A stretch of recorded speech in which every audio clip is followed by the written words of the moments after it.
Јас сум отец Пиме, митрополит на Македонската православна црква.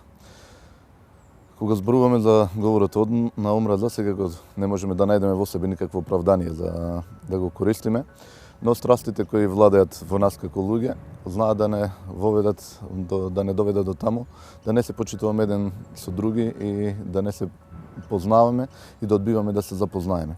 Доколку само го направиме тој чекор, да се запознаеме едни со други, тогаш би исчезнал тој говор на омраза, затоа што тогаш би дошле до оние Христови зборови, во кои што Христос не поучува дека не треба да му го правиме на другиот тоа што не сакаме нам да не го прават. Кога би го спровеле тоа во нашите животи, тогаш би изразили таа желба за запознавање едни со други и тогаш би исчезнал тој говор на омраза, кој секако нема место во нашите животи. Јас сум Мерсиха Смаиловиќ. Омразата е одлика на слабите, а љубовта на храбрите. Јас ја одбрав љубовта. Омразата е слабост,